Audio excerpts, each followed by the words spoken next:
CSP সঞ্চালক VLE বন্ধুদের জন্য একদম গুরুত্বপূর্ণ একটি আপডেট। এবার আপনাদেরকে L1 ডিভাইস মাইগ্রেশন করতে হবে। তো যে সমস্ত ভিএলই বন্ধুরা আপনারা ব্যাংকের সিএসপি নিয়ে কাজ করছেন বা পিএনবির সিএসপি নিয়ে কাজ করছেন বা অন্য কোনো বিসি পয়েন্ট নিয়ে কাজ করছেন, তাদের জন্য কিন্তু খুবই গুরুত্বপূর্ণ আজকের এই ভিডিওটি। সমস্ত ভিএলই বন্ধুরা আপনারা কিওস পোর্টাল নিয়ে কাজ করছেন, তাদেরকে অবশ্যই L1 ডিভাইস মাইগ্রেশন করতে হবে। L0 ডিভাইস এই মুহূর্তে কাজ করছে, কিন্তু পরবর্তী সময়ে এই মাইগ্রেশন প্রসেস কমপ্লিট হয়ে গেলে অবশ্যই কিন্তু L1 ডিভাইসে আপনাকে কাজ করতে হবে। অর্থাৎ আপনার কিওস যে পোর্টাল রয়েছে, আপনার কিওস যে আইডি রয়েছে, সেই আইডিতে যে ডিভাইস মাইগ্রেশন হবে, যে সিরিয়াল নাম্বার রয়েছে আপনার ডিভাইস সিরিয়াল নাম্বার দিয়ে ওই ডিভাইস অবশ্যই মাইগ্রেশন হবে এবং মাইগ্রেশন হওয়ার পরে পার্টিকুলার একটি ডিভাইস দিয়ে আপনাকে করতে হবে। পরবর্তী সময়ে যদি সেই ডিভাইস আপনার নষ্ট হয়ে যায় বা কোনো কারণে ডিঅ্যাক্টিভ হয়ে যায়, সেক্ষেত্রে নতুন যে ডিভাইস বা অন্য কোনো ডিভাইস যেটা আপনি আবার ইউজ করতে চান, অবশ্যই আপনাকে মাইগ্রেশন করতে হবে। তারপরে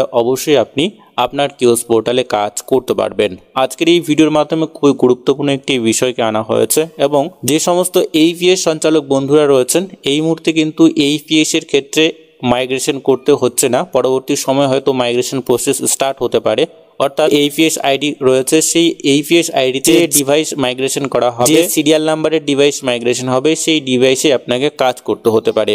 আমরা অবশ্যই মাইগ্রেশনের যে প্রসেস রয়েছে সেই প্রসেসে চলে আসবো। L1 ডিভাইস মাইগ্রেশন করার জন্য যে সমস্ত বিষয়গুলো আপনাকে সাবমিট করতে হচ্ছে, অবশ্যই আপনাকে একটি গুগল ফর্ম ফিল করতে হবে। দেন এখানে অবশ্যই আপনারা একটু নিচের দিকে চলে আসবেন।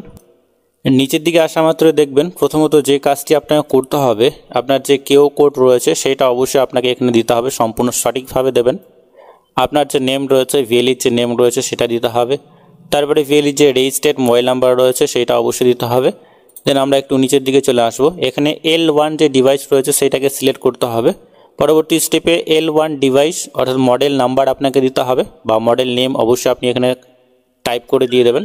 এইটুকুটা করার পরে নিচের দিকে চলে আসবেন। ডিভাইসের যে সিরিয়াল নাম্বার রয়েছে সেইটা অবশ্যই দিতে হবে। দেওয়ার পরে এখানে সাবমিট বলে একটা অপশন পাবেন, এখানে সাবমিটে ক্লিক করে দেবেন। যে সমস্ত বিসি সঞ্চালক বন্ধুরা আপনারা রয়েছেন, এবার পার্টিকুলার একটি ডিভাইসেই আপনাকে কাজ করতে হবে। পরবর্তী সময় নতুন কোনো আপডেট যদি আসে অবশ্যই আমরা আপনাদেরকে জানিয়ে দেবো। তো ততক্ষণে বন্ধুরা প্রত্যেকেই সুস্থ এবং ভালো থাকবেন।